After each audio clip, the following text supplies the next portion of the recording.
bukan bahasanya sedang tidak baik-baik saja, tapi sedang terancam industri media hari ini. Berapa kali pemerintah merilis soal hoax, iya kan? Dan hoaxnya itu kan di media sosial kebanyakan.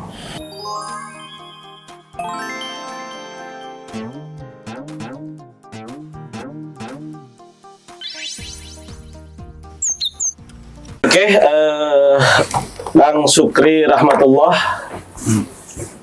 pimpinan redaksi Berita 1 dan Jakarta Global, juga Ketua Gerakan Pemuda Ansor Nahdlatul Ulama. Masih Nahdlatul Ulama kan Bang, GP Ansor? Iya dong. Saya kira sudah pindah ke Nahdlatul Jokowi.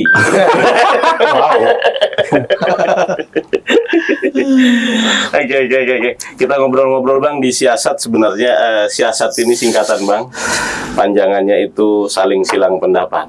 Keren. Kira-kira begitulah. Abang ini kan expert di dua hal. Pertama di media, sudah 20 tahun lebih di media Bang ya? Kurang lebih lah ya. Kurang lebih 20 tahun lebih. Belum lagi kemudian hari ini baru beberapa bulan yang lalu dilantik sebagai salah satu ketua GP Ansor. Ya. Santri sudah pasti jelas Ansor kan begitu kira-kira. Harus santri dong. Harus santri karena GP Ansor lahir dari rahim NU, maka yang di dalamnya pun harus betul-betul santri. Kita mulai ke media dulu, apakah bahas Ansor dulu Bang enaknya? Terserah nih, Mungkin kita minta ceritakan dulu nih ke Bang Ukay. Sejauh ini kan kita tahu kan Bang Ukay ini kan panggilan akrabnya ya. Oh iya. Bang Ukay Ukay ini kan semenjak habis kuliah, kita tahu juga di dunia kampus dulu, Bang Ukay ini salah satu aktivis yang memang terkenal juga kan. Dulu di Forkot juga ya Bang. Nah setelah jadi lulus jadi sarjana 20 tahun sampai hari ini konsisten di dunia jurnalis. Nah kenapa Bang sampai saat ini betah dan memilih jalur itu Bang? Jadi memang dulu kan saya kuliahnya itu bidang politik. Siap. Jurusan saya itu apa namanya, kalau di bahasa Arab tuh siasah syariah. Siasah syariah itu politik Islam lah kira-kira kan. Dan jurusannya itu lebih kepada hukum, ya kan. Tapi waktu itu ada beberapa teman lulusan yang ke politik, ada teman-teman yang melanjutkan menjadi pengacara, itu banyak juga. Dan pertanyaan kenapa saya terjun ke jurnalis? Jawabannya adalah saya tersesat di jalan yang benar. Tersesat di jalan yang benar. Karena begini, saya tidak pernah bercita-cita menjadi wartawan, karena tidak ada keluarga saya yang jadi wartawan. Nah, saya seorang pendakwah lah kira-kira ya, pendakwah di wilayah Jakarta Barat. Jadi, tapi saya suka menulis, gitu. Saya suka menulis. Dan dulu waktu masih di, kampus itu ada dua organisasi, pertama PMII, ya mungkin semua sudah tahu siapa apa PMII, terus kemudian juga Forum Kota. Dan di dua itu, entah kenapa saya itu punya tanggung jawab untuk medianya. Kalau di Forum Kota tuh ada namanya dulu FBI. Fajar Baru Indonesia. Dulu Fajar namanya FBI. Jadi kita bikin kayak buletin. Terus kemudian kita nulis di sana tentang mengkritik Soeharto dan pemerintahan sebagainya. Dan saya juga pernah menjadi pengurus di jurusan. Dan pengurus jurusan waktu itu juga ada kayak buletin juga, dan saya yang pegang buletinnya. Bahkan isi seluruh buletinnya itu saya ngisi. Walaupun dengan nama yang berbeda? Enggak sih, pakai nama jurusan lah ya, kira-kira ya, nama jurusan. Ada juga yang nama berbeda, jadi orang pakai nama orang tapi tulisannya tulisan saya. Ya ada juga kayak gitu. Nah, mungkin dari situ ya. Kemudian selanjutnya waktu itu ada koran Indopos punya kolom aktivis namanya. Dan karena ada beberapa teman saya nulis dan dimuat di sana, salah satunya waktu itu Burhanuddin Muhtadi, sebelum terkenal seperti sekarang. Dan saya terangsang untuk menulis. Akhirnya saya menulis dan alhamdulillah 2 tulisan saya dimuat di Indopos. Waktu itu katanya dapat 500.000, tapi saya lupa, kalau nggak salah saya nggak dapat ya. Gitu. Indopos ada tagihan. Jadi kalau nggak salah saya itu tidak dapat transparan. Tapi buat saya bukan itu tujuannya. Tujuannya adalah tulisan saya bisa dimuat di Indopos, itu udah sebuah luar biasa buat mahasiswa waktu itu ya. Oh iya. Dan itu kemudian yang menjadi CV saya ketika diajak melamar ke grup Jawa Pos. Disitulah kemudian saya mendapatkan nilai lebih dibandingkan orang-orang yang waktu itu sedang melamar gitu. Ya udah, akhirnya setelah waktu itu di grup Jawa Pos namanya Harian Nonstop. Ya kan saya melamar dengan teman saya waktu itu, Wanto Sugito, yang sekarang ketua DPC PDI Tangerang Selatan. Kemarin caleg kalau nggak salah. Ya, ini cek dan lolos, alhamdulillah ya. Lolos dia. Setelah berkali-kali maju ya. Luar biasa. Ya, jadi cukup panjang perjuangan dia. Jadi setelah saya masuk di situ dan saya betah menjadi wartawan. Siap. Saya betahnya. Dan memang saat itu ada perdebatan saya yang cukup lumayan ya, karena beberapa aktivis waktu itu Forum Kota ingin kampanye golput nasional tahun 2004. Pemilu 2004. Dan waktu itu saya dan teman saya Jonting dari UKI dipilih untuk keliling daerah untuk kampanye golput saat itu. Ketika tahu saya melamar kerja jadi wartawan, salah satunya dulu ada Adiana Pitupulu sama Sangap Surbakti, itu marak saya. Saya ingat betul di Pondok Cabe itu waktu itu kita lagi rapat besar. Terus marahin, "Lu kenapa kerja?" Katanya. Lah emang kenapa kalau kerja? Apa yang salah sih, gue jadi bingung kan? Udah lulus juga. Lulus juga. Dan kenapa lu milih jalur itu? Ya saya bilang, tugas aktivis itu bukan hanya bergerak di jalanan, tapi juga harus masuk ke media massa. Karena media massa lah yang mencatat ide, gagasan, perjuangan dari teman-teman aktivis di lapangan. Kalau bukan aktivis yang mencatat, pasti arahnya akan berbeda. Biarkan saya berperan, biarkan saya berperan di ruang yang berbeda. Wow, waktu itu walaupun panjang ya perdebatan dengan akhirnya mereka menerima, karena Mixel waktu itu udah menerima, udah biarin aja lah gitu kan. Tapi yang dua ini waktu itu belum terima, akhirnya dengan berat hati mereka menerima, ya udahlah gue terusin aja langkah-langkah. Itulah sampai sekarang jadi wartawan. Luar biasa ini. Gitu. Berarti sudah berapa banyak industri media yang 2004 Jawa Pos. enggak, dari 2004 sampai sekarang 2024, 20 tahun berarti. 20 tahun persis 20 ya. tahun. Maret, saya ingat betul. Pertama kali saya jadi wartawan tuh bulan Maret. Abis lulus soalnya. 20 tahun 3 bulan. Nah, ini ada cerita lucu. Jadi, saya lulus itu di hari Sabtu. Oke. Kemudian hari Minggunya saya melamar pacar saya. Iya. Hari Sabtunya ya. Hari Minggunya. Itu ya ini sekarang yang dong. Jadi istri dong. Kita setia beneran, bukan setia tikungan ada. Ya kan? Harinya. Dan Seninnya saya diajak melamar sama Wanto atau Klutuk itu. Hari Seninnya. Kamisnya saya sudah diterima kerja. Rapatnya hari apa itu? Rapat Yang apa? sama Adian, sama Oh, itu setelah itu. setelah itu, sama Mixil itu. Setelah itu. Jadi setelah itu kita lagi sedang, karena kan waktu itu tahun pemilu ya, Iya. 2004 ya. Itu lagi disiap. Setelah itu dia tahu, lo udah kerja gitu lah kira-kira. Setelah itu. rezeki anak soleh. Rezeki anak soleh pas itu. Jadi lulus, ngelamar udah bener tahapannya. Jadi nggak usah ragu. Tuhan punya jalannya sendiri. 20 tahun di industri media, Bang. Iya. 20 tahun lebih di Ini boleh industri nge-vape media. ya? Boleh. Boleh. Ngerokok boleh. Karena kita tahu Abang orang NU, pengurus apa. Jadi makanya di podcast kali ini kita berani merokok. Boleh ngerokok ya. Begitu. 20 tahun di industri media. Menurut Abang bagaimana kondisi media hari ini? Yang pasti kondisi media saat ini bukan bahasanya sedang tidak baik-baik saja, tapi sedang terancam industri media hari ini. Kenapa? Karena gini, mungkin kita sudah dengar banyak berita ya, PHK, Betul. media ditutup. Itu mungkin sering kali kita dengar, koran ditutup segala macam. Ada yang masih bertahan, tinggal sedikit. Berat memang kondisi media hari-hari ini. Tapi dari beratnya media itu adalah yang bahaya impact-nya buat Indonesia. Impact-nya apa? Kalau misalkan media ini tidak dijaga dengan baik oleh masyarakat, pemerintah, ataupun para pengusaha, nanti siapa yang akan memberitakan dan menginformasikan kepada masyarakat? Ini yang memiliki dampak ke bangsa ini. Karena walaupun hari ini sosial media marak sekali, tapi seringkali coba misalkan Anda, misalkan Bom nih, baca di media sosial informasi A misalkan. Iya. Setelah baca informasi A di sosmed, tentu dia akan meng-cross check ke media konvensional kan. Betul. Akan ngecek bener nggak sih ini Iya, valid nggak ya? Pasti kan begitu. Karena dia tidak menjadikan informasi media sosial menjadi informasi utama. Iya. Itu pasti akan dijadikan informasi secondary. Setelah itu akan cari ke informasi primernya ke media-media nasional. Oh, ternyata benar dimuat kok di berita satu, berarti benar ada. Karena sosmed itu tidak melakukan verifikasi. Yang melakukan verifikasi adalah media konvensional. Itu bahayanya buat Indonesia. Karena saya ingat betul waktu rame Pilpres Jokowi kedua, 2019. ketika hoax banyak sekali berada di mana-mana, saya ingat betul itu banyak sekali informasi yang simpang siur dan itu mengarah ke SARA.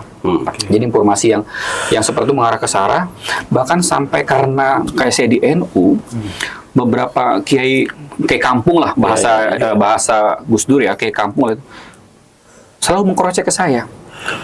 Mas, sampein kan di wartawan, bener nggak nih informasi ini? Bener nggak nih informasi ini?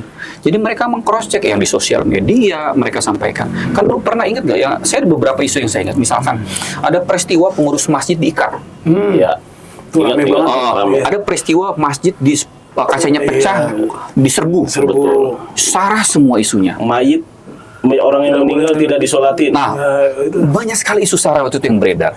Akhirnya kan kemudian kita sebagai media berperan untuk memvalidasi bener nggak isu ini.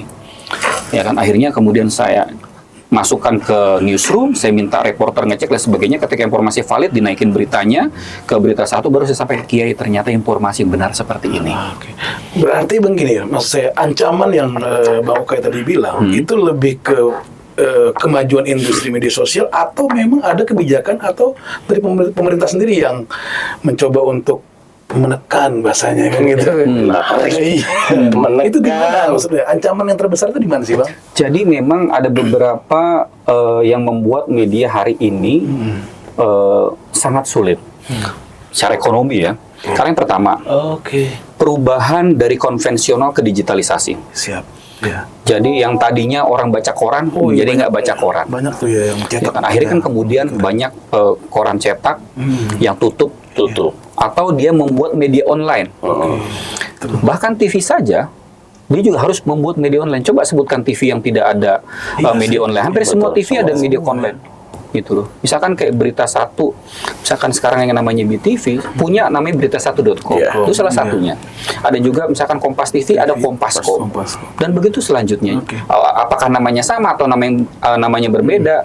Tapi itu pasti punya media kanal online ya. Betul. Jadi itu menjadi sebuah keharusan media untuk eksis dalam perubahan teknologi. Karena ketika ada perubahan teknologi, gaya orang mengkonsumsi berita menjadi berubah. Gitu. Itu satu yang pertama. Yang kedua, masuknya banyak platform ke Indonesia seperti Facebook, ada Google, ada Instagram, ada TikTok dan sebagainya. Ini merubah cara orang beriklan. Pertama nih merubah cara orang membaca. Ya, tantangan pertama. Yang kedua, merubah cara orang beriklan. Yang tadinya orang langsung beriklan kepada media media yang sudah dia tuju, sekarang orang kemudian beriklannya ke Google. Orang beriklannya ke Facebook, orang beriklannya ke lain sebagainya. Itu tantangan kedua, sehingga kemudian yang tadinya katakan adalah satu perusahaan A misalkan, dia punya budget 1 triliun untuk 1 tahun. Biasanya itu 100% itu kan beralih ke media. Ini harus mampir tadinya kecil 10% ke platform sosial media, sekarang semakin besar dan semakin besar. Sehingga kue iklan yang didapati media hari ini sudah sangat kecil dan kemudian harus direbutin oleh ribuan media dari nasional sampai daerah, ya kan? Nah, ini yang menjadi kemudian semakin sulit. Nah, yang ketiga masalahnya adalah ekonomi global yang sedang tidak menentu. Ya kan, ketika ekonomi global tidak menentu, akhirnya kemudian membuat perusahaan daya beli iklannya juga menjadi menurun. Ya, udah dimakan sama media sosial dan sebagainya, menurun lagi. Nah, itulah kemudian yang dihadapi media. Makanya waktu itu kami teman-teman pimpinan media, pemret ini mencoba mengusulkan ke Pak Jokowi untuk bikin publish right.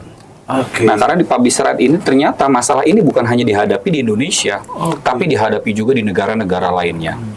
Nah, publish right itu adalah hak publisher yang dimiliki, tapi diposting di sosial media, tapi kita nggak dapat apa-apa. Ya. Tulisannya karya kita, beritanya karya kita, tapi diposting di sosial media, dan sosial media itu dapat uang dari iklan-iklan yang mereka terima.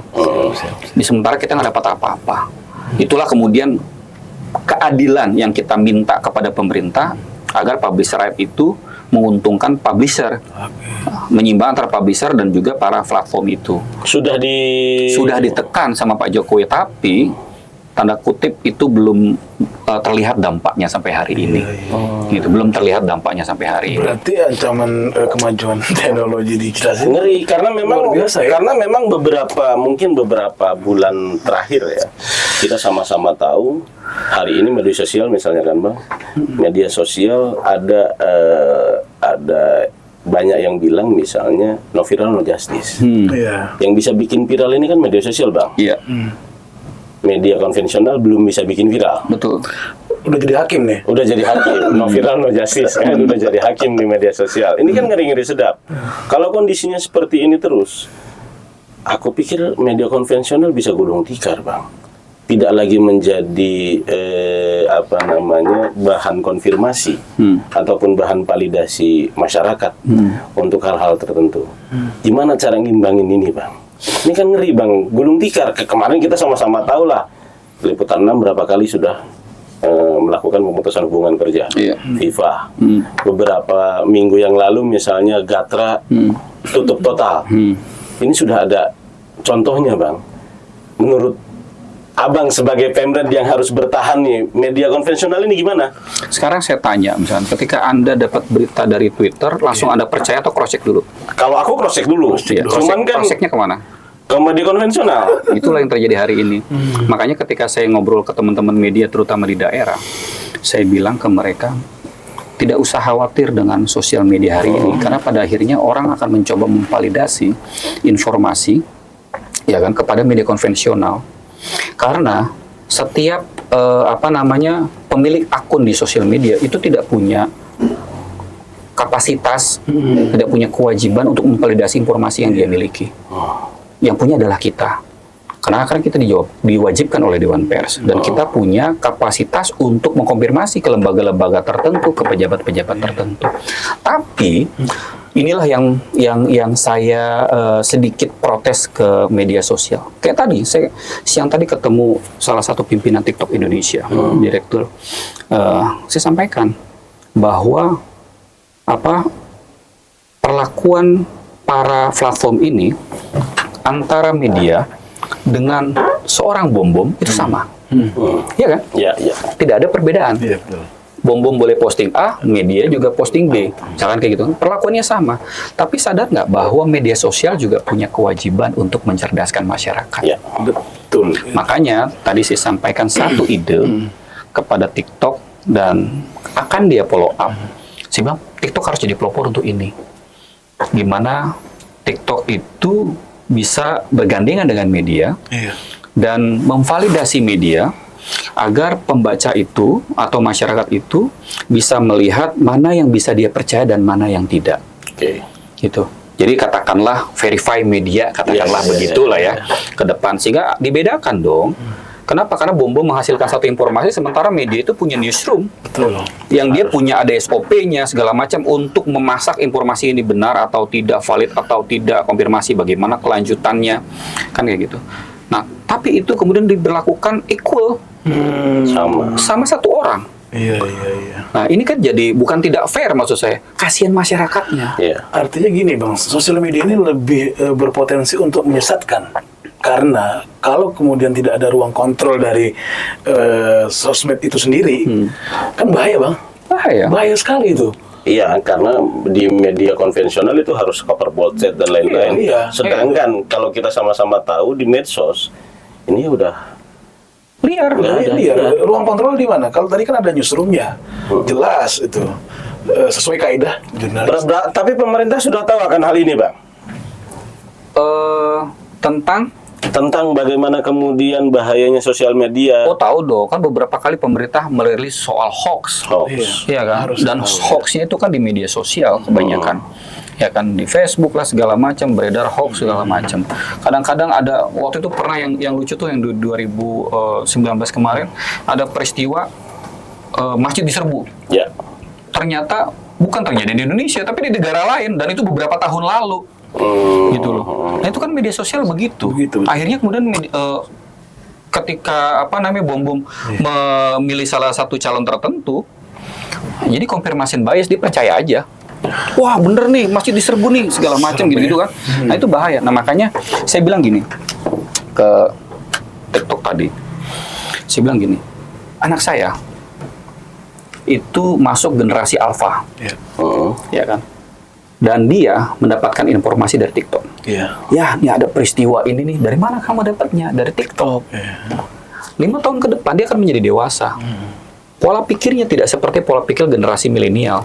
Seperti Anda tadi, misalkan ketika bicara, misalkan Ayib tadi bilang, ketika saya baca informasi di media sosial, saya akan konfirmasi ke media konvensional, benar atau enggak. Apakah itu terjadi di generasi Alpha ke depan ya? Apakah generasi Gen Z juga melakukan itu? Nah ini kan bicara soal menerawat generasi. Kalau misalkan sosial media sih bilang, kalau misalkan TikTok tidak melakukan perubahan, Anda ikut bersumbangsi terhadap penurunan kualitas anak-anak kita generasi mendatang. Makanya sih bilang masih ada waktu. Ini pemerintah nih, catatan pemerintah serius ini, ya kan gitu. Dan platform ya. tentunya tanggung jawab platform. Karena kan ya kita tahu juga berapa banyak yang sekarang saat ini ya menggunakan sosial media A, sosial media B itu gila jutaan loh. Lu punya berapa sosial media, Bang? Banyak, Bos. Yang lu percaya mana? Ya, kalau kita sebutin ya ada TikTok, Facebook, Twitter, ada semua kita. Instagram. Gimana caranya biar media konvensional ini bisa terus bertahan di tengah gempuran media sosial misalnya, platform sosial.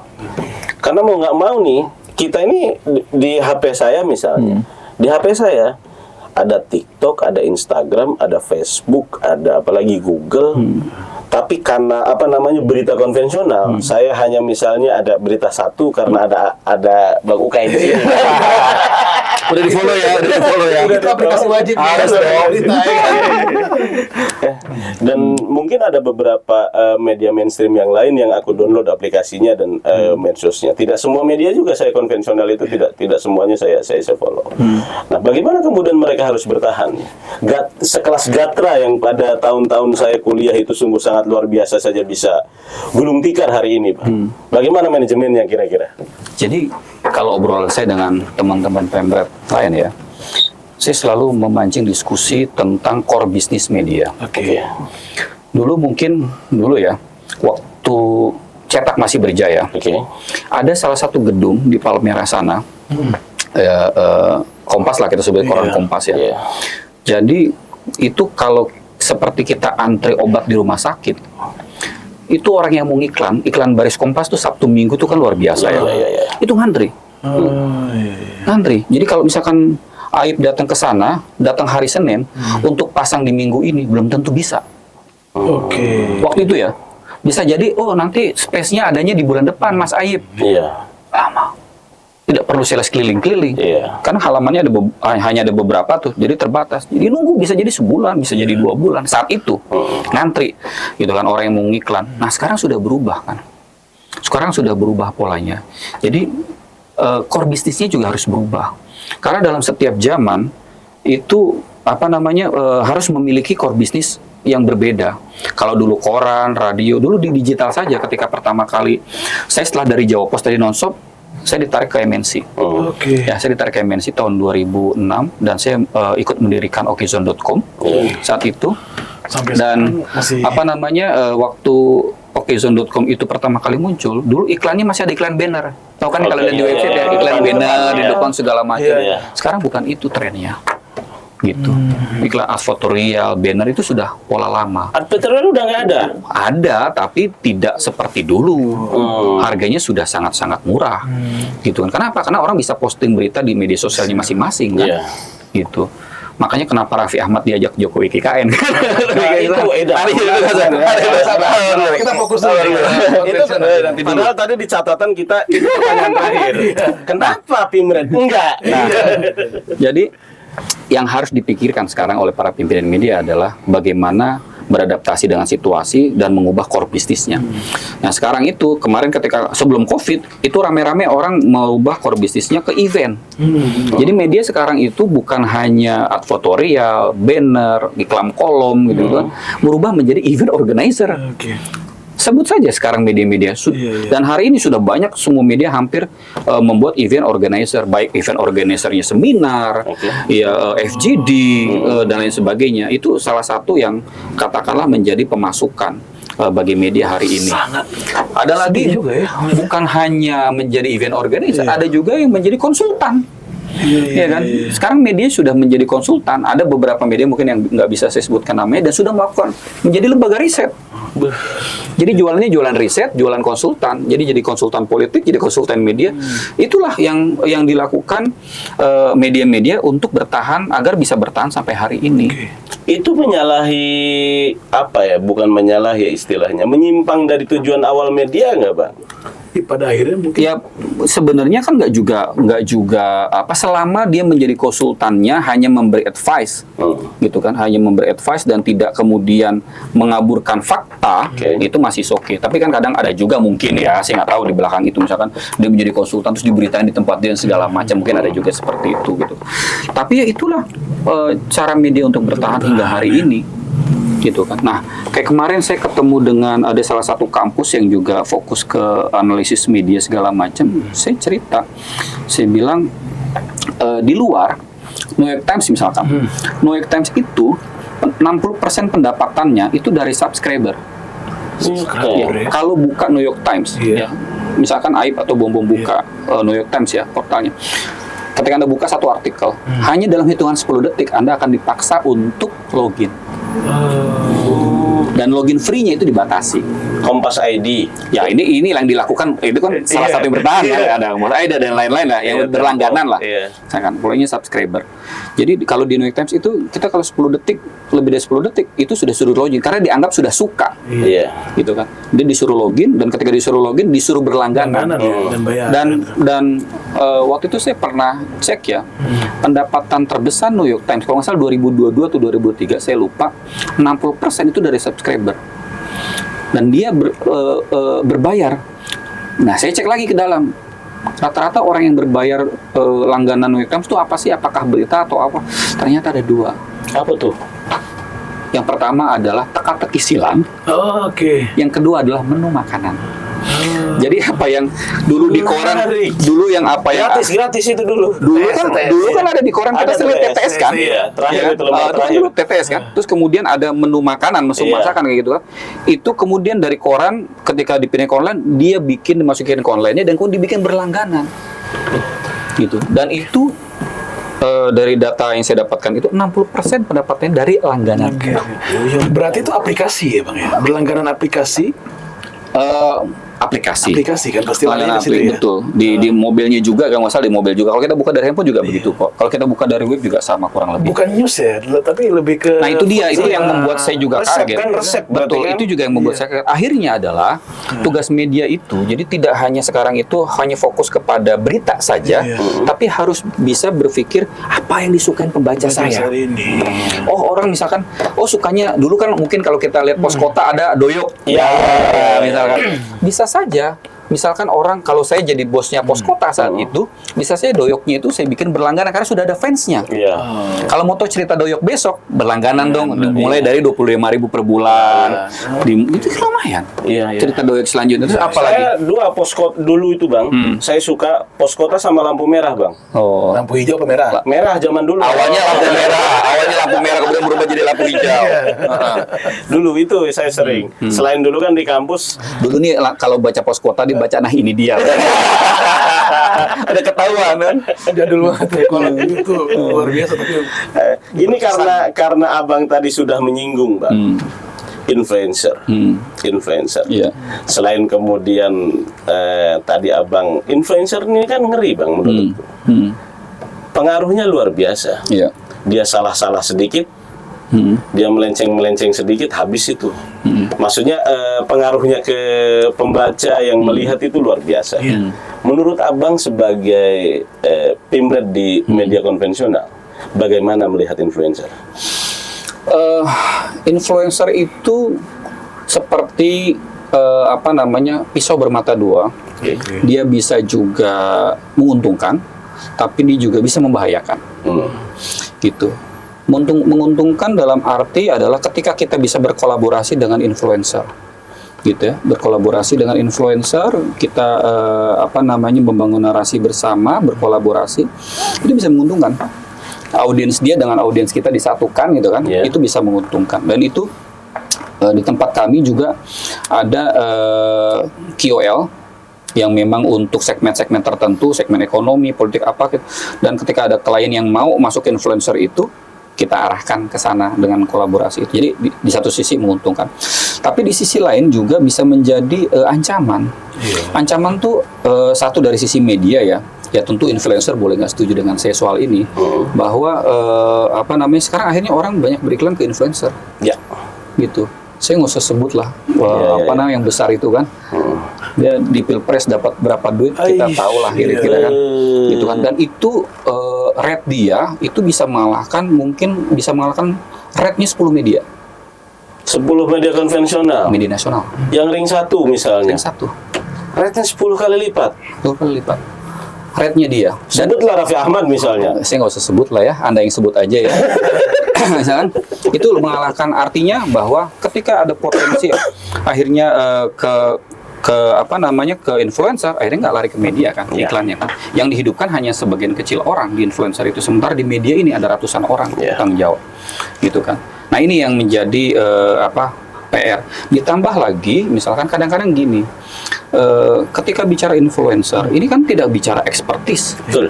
Ini hanya bicara keterkenalan. Popularitas. Oke, dia terkenal, oke dikenal banyak orang, tapi ekspertis dia dalam hal tertentu itu benar atau enggak? Contoh, saya nggak usah sebut lagi. Dulu waktu saya masih di IDX Channel, ada dulu istilahnya bukan bom-bom ya, tapi pom-pom saham.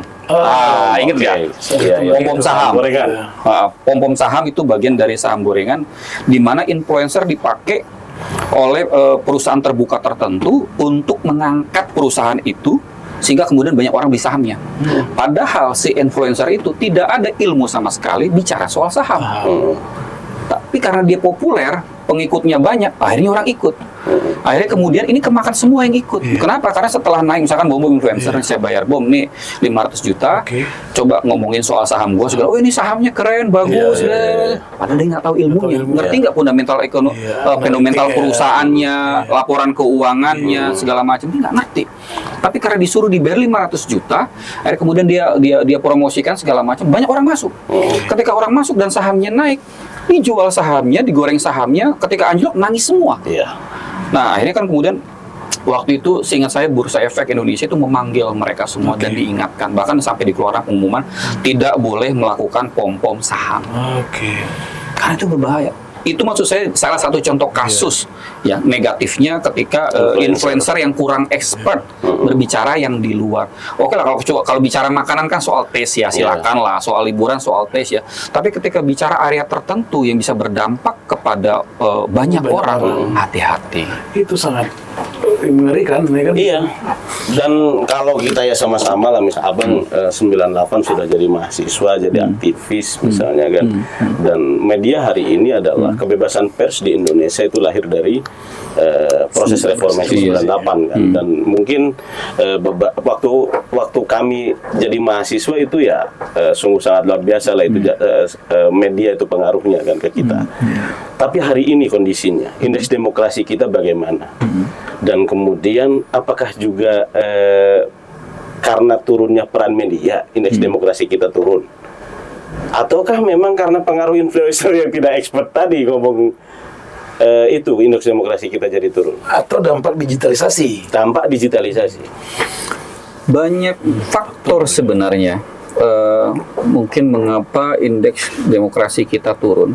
Tapi bicara demokrasi kan itu bicara prakteknya, bukan bicara demokrasinya, tapi praktek demokrasinya seperti apa di Indonesia. Ya PR-nya adalah di pemimpin-pemimpin kita. Bagaimana dia mempraktekkan politik yang demokratis. Karena ini kan sekarang era sosial media, di mana semua orang bisa menjadi hakim. Semua orang bisa menjadi memutus dan menilai masing-masing gitu kan, tanpa mengikut framing media tertentu, gitu kan. Ya kita lihat saja prakteknya, dan saya pikir saya tidak perlu sebutkan satu-satu ya. Agak hati juga. Soal ketika berbicara soal korupsi, ketika berbicara soal hukum, ketika bicara soal pemilu dan sebagainya, ini sudah telanjang semua kok, kelihatan dari situ. Dicek saja dari apa namanya sejak reformasi sampai sekarang seperti apa praktek demokrasi di Indonesia. Nah, berbicara media sebagai salah satu pilar demokrasi kelima, ya kan? Bicara media sebagai salah satu pilar demokrasi kelima di Indonesia, kita jangan lupa bahwa ada pilar demokrasi keenam. Nah, ini namanya media sosial. Media sosial. Bagaimana ketika kita nggak usah inilah bahwa banyak calon-calon tertentu yang apa namanya dia mempunyai tim, dan tim itu memiliki ribuan akun, dan dia bisa membangun opini di sosial media. Itulah pilar demokrasi ke-6. Pilar demokrasi ke-6 nambah nih, gue baru tahu sumpah. Demokrasi ke-6. Sehingga kemudian kadangkala media mengikuti apa yang dibangun opini di media sosial. Justru media konvensional mengikuti. Kadang-kadang ada juga yang mengikuti. Tapi kalau dia yang paham, oh ini mainan si A, si B, dan segala macam, itu media akan mengkurasi lagi. Gitu. Tapi kan media bukan hanya di nasional tapi juga di daerah. Iya, tapi sebenarnya kan semua kedua media konvensional ini alat. Media sosial juga alat. Ya, yang menggerakkan, yang mengisinya, kan begitu Bang. Tapi memang ada yang seperti tadi, saya setuju banget bahwa media konvensional ini harus tetap hidup, karena memang kalau berbicara soal apa namanya validasi atau fakta atau apa namanya cover both set ya, itu sangat benar-benar ketat. Nah, media sosial itu tidak. Nah, tapi hari ini dituntut bagaimana mengikuti tren popularitas. Nah, yang harus diutamakan untuk bangsa ini kan justru yang konvensional, Pak. Yang harus. Nah, ini kan aku setuju tadi ada Bang Okai bilang ini bagaimana pemimpin-pemimpin kita. Apa sih Bang harapannya, Bang? Biar tetap ada. Ini harus diselamatkan, Bang. Soal ekonomi juga harus disupport. Pemerintah kalau bisa support, Bang. Bagaimana tetap mempertahankan media konvensional ini. Kalau tidak, ya kita punya anak, Bos. Kan? Kedepannya kan bakalan merasakan. Generasi Alpha ini mengerikan nanti kalau gitu. apa namanya referensinya hanya media sosial. Betul. Makanya pertama adalah yang dilakukan media adalah dia harus memiliki media sosial. Karena apa namanya bagaimanapun ada gula ada semut. Gitu kan. Orang sekarang baca berita kan tidak langsung ke www.berita1.com. Orang akan cek di sosial media. Makanya kita harus masuk ke sana. Untuk apa? Mengimbangi berita-berita yang tidak benar di sosial media. Makanya beberapa kali misalkan saya ketemu pimpinan-pimpinan platform media sosial, saya selalu sampaikan, ayo dong support kita juga buat mengedukasi. Karena harus ada kerjasama. Harus ada kolaborasi. Jadi mereka tuh tidak hanya mencari duit di Indonesia, tapi harus punya tanggung jawab mengedukasi bersama para media ini. Mencerdaskan kehidupan bangsa lah. Iya, kemarin beberapa waktu lalu kan saya lihat video lamanya Mark Zuckerberg ketika dia dipaksa oleh anggota Kongres meminta maaf kepada keluarga korban perempuan-perempuan muda yang fotonya diedit dalam tanda kutip ya agak porno dan dipasang di Facebook. Mungkin si Mark waktu itu bisa beralasan, oh ya masa kan bukan saya. Orang lain, tapi jangan lupa itu di platform Anda. Anda bisa mengkurasi dan sebagainya. Akhirnya dipaksa minta maaf, diberi dan minta maaf kepada orang tua anak-anak itu. Artinya apa? Sosial media harus ikut bertanggung jawab sama dengan media. Jangan hanya cari duit doang dong, kira-kira gitu kan? Itu maksudku. Media sosial ini tanggung jawabnya. Pemilik-pemilik platform ini ngeri. Kalau media konvensional kita jelas yang bertanggung jawab Pimret. Wartawannya misalnya sampai kemudian pemimpin umumnya kan. Sekarang ini pertanyaan nih, misalkan ketika ada berita hoax di Facebook, Mark Zuckerberg dilaporkan nggak ke polisi? Nah itu. Cuman tapi ketika ada berita salah di berita satu, pemretnya digantung di Dewan Pers. Pak. Bahkan ada juga yang nyasar ke laporan ke polisi. Itu sudah jelas rules-nya. Tapi ketika ada yang posting, yang disalahkan adalah yang memposting. Tapi memfasilitasi postingan itu Tidak. aman Gitu. sentosa. Iya. Kayaknya perlu ini, Bang. Apa namanya, literasi digital yang dilakukan oleh pemerintah ini justru ya media-media konvensional ini yang digalakkan untuk Jadi pemerintah kita seharusnya menguatkan positioningnya. Ya. Gitu kan. Gak usah takut dengan media platform.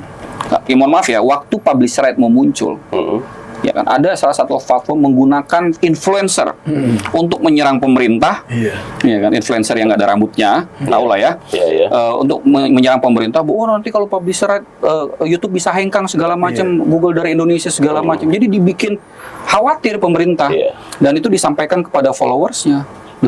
Dia nggak boleh lupa bahwa dia dulu dibesarkan oleh sosial media atau oleh media. Oke, betul itu sih. Benar. Gitu loh. Jadi Padahal publisher right ini penting, hak cipta juga kan. melindungi hak cipta. Bayangin Bom udah capek-capek liputan berjam-jam, wawancara berkeringat, naik motor, liputan, kemudian liputan harus diverifikasi oleh editornya, editor diverifikasi oleh Wapemret atau Pemretnya, kemudian baru tayang. Tiba-tiba nih main di posting di sosial media tanpa kemudian ada reserve apa-apa ke kita. Bayar dong, ini kan saya bayar orang ini. Gitu loh. Jadi ya itulah yang perlu kita perbaiki. Maka kadang-kadang kita nggak pernah lelah. Kayak misalnya saya ketemu orang-orang untuk menyampaikan ini terus-menerus. Karena ini harus diingatkan terus. Nggak boleh kita lupakan. Karena kalau misalkan kita lupakan ini, masalahnya adalah yang dipertaruhkan adalah generasi. Itu aja. Bukan persoalan media. Media bisa tutup, bisa hidup, bisa tutup, bisa hidup. Masalahnya lah generasi. Kalau misalkan generasi Z dan Alpha ini kemudian menjadi turun kualitasnya, hanya mengkonsumsi berita-berita yang tidak valid, informasi-informasi yang menyesatkan, apa jadinya bangsa ini ke depan? Itu yang harus dipikirin. Gitu loh. Oke. Menarik ini, gila. Berat kayaknya. Berat banget. Dan untuk kontrolnya saat ini yang bisa mengkontrol konten-konten di sosial media ya selama ini kan yang kita ini Kominfo kan gitu ya. Mungkin nggak tahu kalau cyber polisi juga sama atau tidak itu. Nah sejauh ini sudah seperti apa Bang melihat kontrol pemerintah ya dalam tanda kutip untuk media-media sosial media tadi yang terutama platform lah ya yang hari ini kan ganas banget bos. Sekarang pertanyaan saya gini, ketika kan media nih ya, TV nih, ketika TV ada yang katakanlah kemarin ada presenter yang kewanita-wanitaan dipanggil KPI dan diminta dia agar tidak tampil lagi di TV, ya kan? Kita nggak usah sebut lah, IG misalkan namanya ya, dia tidak. Tapi masalahnya kalau di sosial media bagaimana? Siapa yang manggil? Siapa yang memponis? Siapa yang memverifikasi? Siapa kemudian yang memberikan peringatan? Artinya memang aturan main untuk platform digital ini harus jelas juga ya.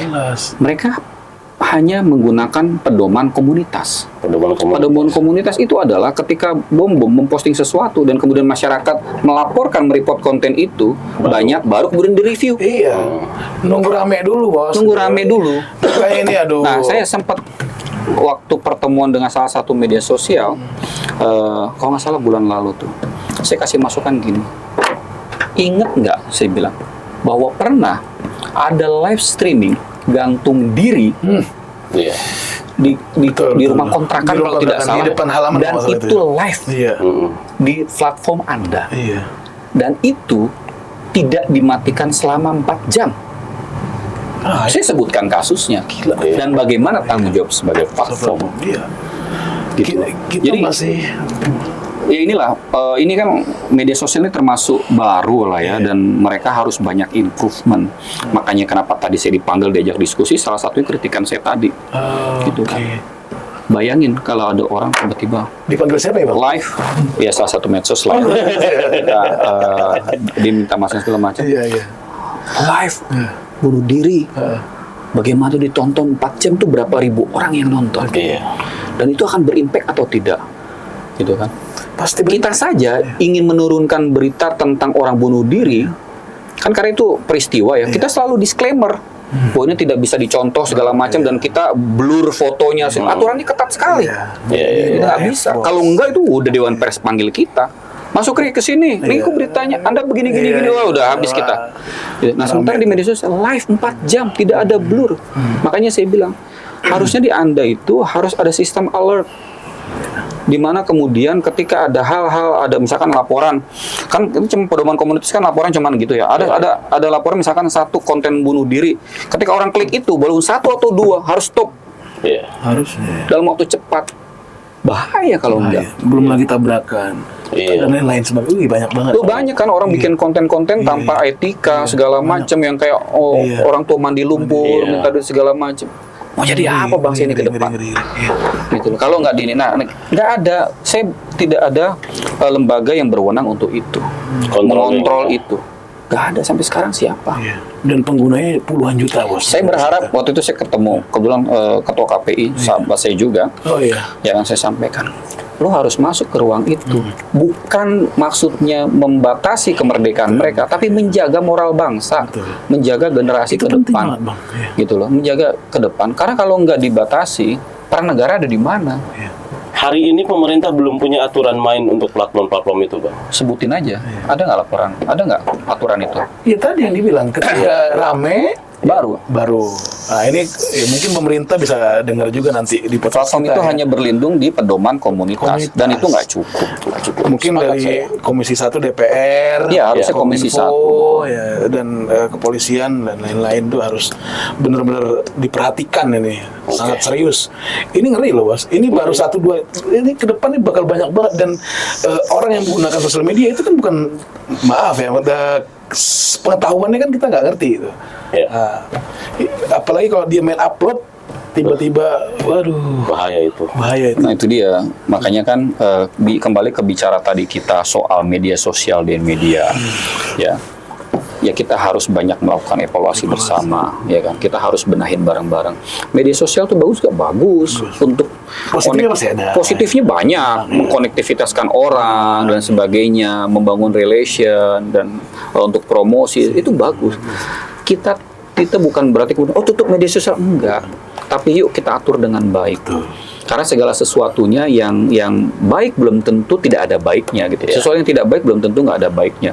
Jadi harus kita lihat mana kebaikan kita kuatkan, yang tidak baiknya kita tutupi. Maksudnya kita selesaikan gitu loh. Kita carikan solusi. Jangan kemudian bahasanya kayak liberal aja gitu loh, dibebasin aja terserah orang mau pakai, mohon maaf ya, pakai bra misalkan di sosial media segala macam. Walaupun mereka berlindung, itu nanti yang nonton ada ini kok batasan 17. usia segala macam. Gak juga ternyata. Banyak juga anak kecil bisa nonton. Iya, yang penting kan pas waktu daftar ya usianya disebutkin. Orang anak-anak sekarang pintar, anak saya aja kok misalkan ketika buka itu ngaku usianya bukan usia dia. Iya. Makanya saya langsung cari filternya, saya filter biar dia aman. Dan kadang-kadang selalu saya minta istri saya juga untuk liatin gitu. Ya itulah. Itu kalau orang tuanya Care dan mengerti, betul. Kalau yang tidak Dibablasin. iya. Bahaya, makanya apalagi banyak nih konten-konten kan yang tiba-tiba nembak pacaran apa, ngeri banget ini. Oke Bang, kita urusan media, kita beralih ke urusan GP Ansor. Kita apa ya? Kalau kemarin saya ceng-cengan sama teman-teman, GP itu kayaknya yang sudah pasti dukung 03 pas Pilpres kemarin itu adalah Ansor, saya bilang. Kenapa? Kenapa? Karena depannya GP. Karena GP-nya ya. Karena GP-nya. Bukan AB ya. Bukan AB Ansor atau PS Ansor. Plesetannya begitu. Iya. Ya udah pasti dukung Pak Ganjar.